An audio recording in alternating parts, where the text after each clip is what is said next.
Hi, everybody, and welcome to the Insurance Journal's Academy of Insurance's weekly webinar after show. I'm your host, George, and for today's after show, we've got a couple great people that have come along for the after show. One is the director of the Academy of Insurance. That's you, Mr. Patrick Wraight. Welcome to the after show. Hello there. And today's instructor. Today's class was Garagekeepers coverage. Don't get caught with your coverage down.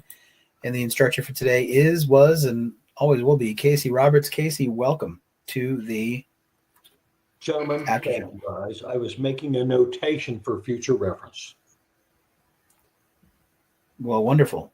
That's great.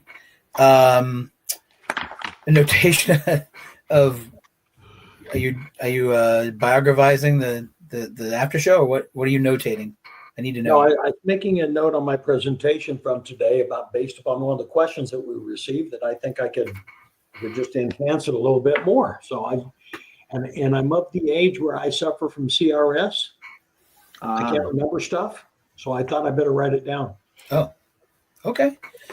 Well, Casey, I thought, I had this subject all wrong. I think I had the right subject, but the wrong idea about it. When I think of garage keepers, for some reason, I thought of like a guards that were outside of the of Buckingham Palace, large feathered hats, like the 1972 New York Knicks on the road, large cuffs, a lance instead of and then somebody like a highwayman, like riding his horse up to the garage.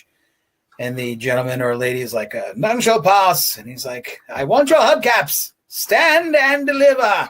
And it's like the garage keeper is the elite force that guards the garage. That's what I thought until today's class. Casey, why did you break that promise that I made myself? The garage keeper was, in fact, Actually, I'm not quite certain that I did break the promise. I believe I completed the promise, but in my own inimitable way. So, inevitable, yeah. So, but the garage keepers doesn't come from an individual elite guard unit. Why does a garage keeper? What is the word? Like, what is that? What is behind it? Like, is it just a garage where things are kept? And if you have a garage, you keep things in your garage, and that's the name of the policy, or? I think the reason behind it is just because its greatest application is for garage operations. Any type of facility that takes someone else's car into their care. If I'm parking, I'm a parking garage. If I'm a repair facility, I'm a garage repair facility. I mean, so I just think it just works in that way. I don't know. And obviously I haven't given it any thought until now, George. Thanks for that. What a wonderful answer. Thank you. So I was also curious about the bailee. Is that are those the right names of the right people? Yeah.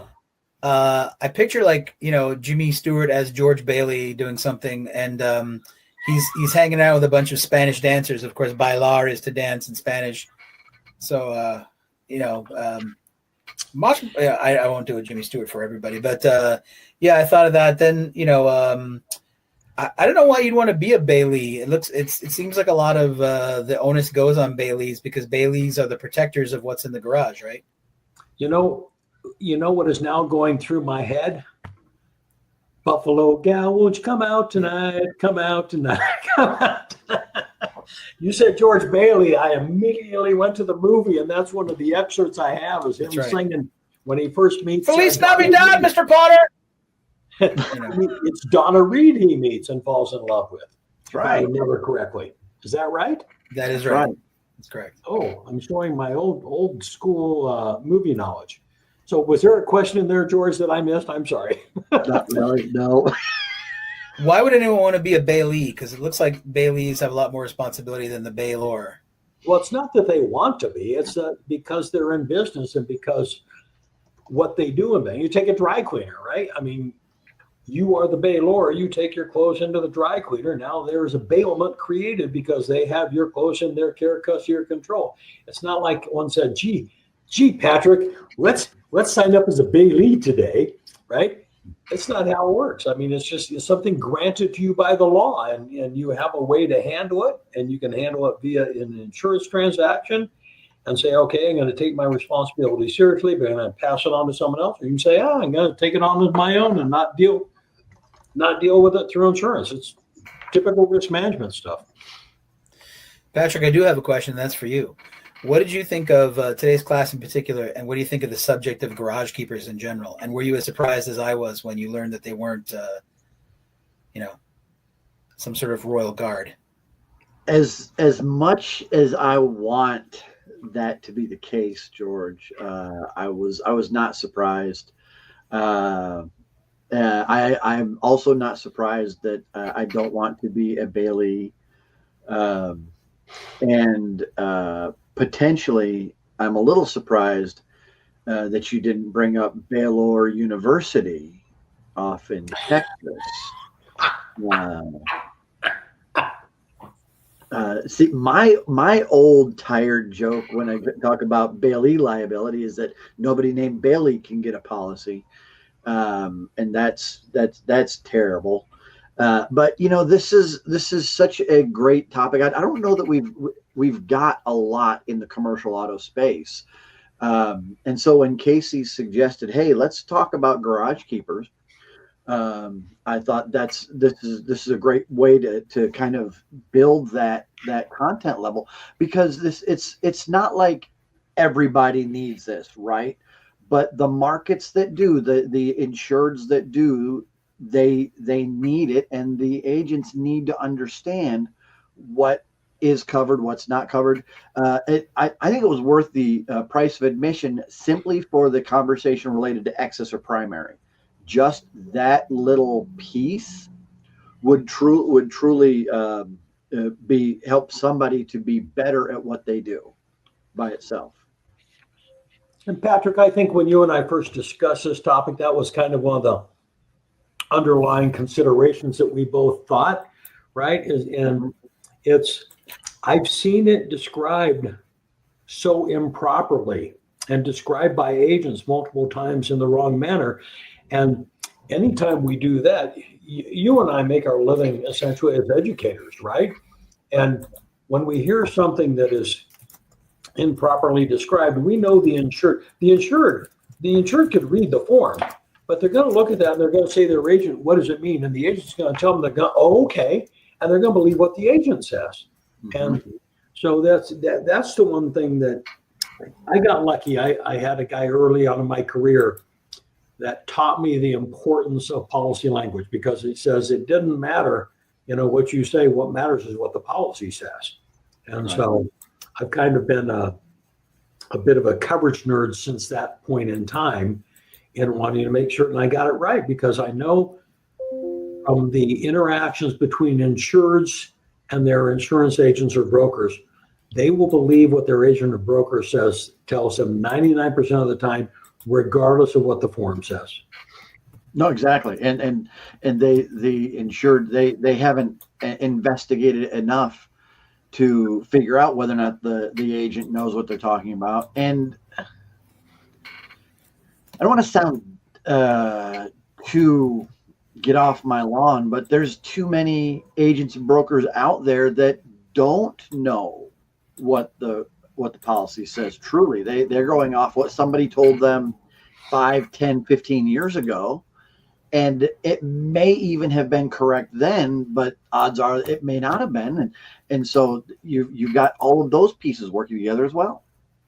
Well, what fascinating me, and again, no surprise to me, and I sincerely mean this, when I was doing my preparation for this, I downloaded the form and I read it. And then I said, "Oh, I didn't realize it was quite working that way.